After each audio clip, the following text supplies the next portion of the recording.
ఒకప్పుడు పోలీస్ వాళ్ళు పాత బస్తీకి వెళ్ళి అక్కడ మాట్లాడడానికి కూడా భయపడి సచ్చేవాళ్ళు. కానీ రేవంత్ రెడ్డి గారి ప్రభుత్వం వచ్చిన తర్వాత నిన్న జరిగిన విషయం చూసిన దాన్ని బట్టి రేవంత్ రెడ్డి నిజంగా మగార్ర బుజ్జి అని అనిపిస్తామండి. ఏదైతే ఫుట్పాత్ మీద అన్యాయంగా బిజినెస్ చేసుకుంటూ నడుచుకుంటూ వెళ్ళే వాళ్ళకి దారి లేకుండా కబ్జా చేసిన వాళ్ళందరి షాపులు కూడా తొలగించడం జరిగింది. ఓన్లీ ఒక పాత బస్తీ ఒకటే కాదు, హైదరాబాద్ మొత్తంలో కూడా ఇలా చేసిన దమ్ము రేవంత్ రెడ్డి గారికి మాత్రమే ఉంది. బుల్డోజర్లు పెట్టి మరీ కూలగొట్టించేశాడు అన్ని షాపులు కూడా.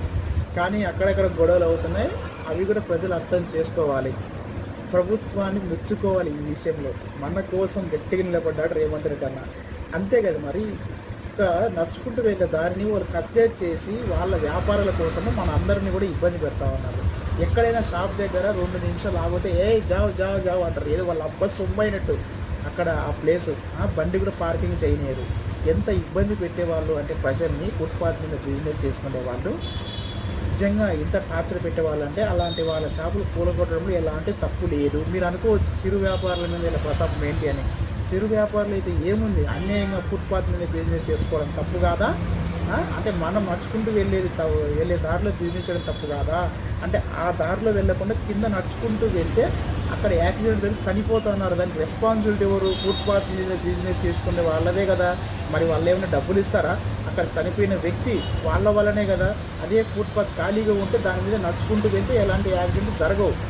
ఆ కబ్జా చేసిన దాని వల్లనే కింద వెళ్ళడంతో యాక్సిడెంట్ చనిపోతున్నారు చాలామంది బయట.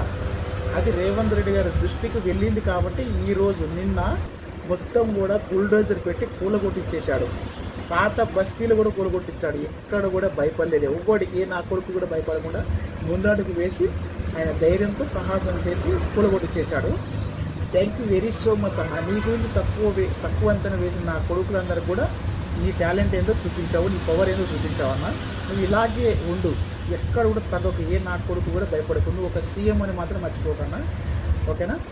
ఏ ఒక్కడు కూడా భయపడకు.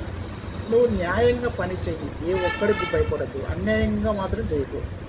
పేదవారి కడుగు మాత్రం కొట్టద్దు అన్యాయంగా. కానీ ఇది మాత్రం తప్పు లేదన్న. మీరు చేసిన విషయం మాత్రం మెచ్చుకుంటున్నాం మేము. మా పాదరక్షకులు ఎవరైతే నడుచుకుంటూ వెళ్ళే వాళ్ళందరికీ కూడా మీరు దారి ఇప్పిస్తున్నారు, చాలా గ్రేట్.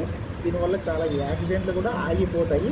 నడుచుకుంటూ వెళ్ళే సమయంలో చాలామంది చనిపోతూ ఉన్నారు బుద్ధి ఏది ఈ ఫుట్పాత్ అనేది లేక. ఎంత అన్యాయం అంటే పాత బస్తీలో మొత్తం రోడ్లు కబ్జా చేసేసి నడుచుకుంటూ వెళ్ళేవాడే కూడా లేదు. కనీసం అక్కడ నిలబడిన ఇయరే జావరే పోయి జావు అంటారు. అక్కడ ఏం వాళ్ళ అబ్బా సొమ్ము అదేమన్నా అక్కడ నిలబడి కొనడానికి. బండి పార్కింగ్ కూడా చేయనిరు అక్కడ. వాళ్ళ షాప్లో కొడితే తప్ప పక్కన బండి పెట్టనియ్యరు. నిజంగా రేవంత్ రెడ్డి మాత్రం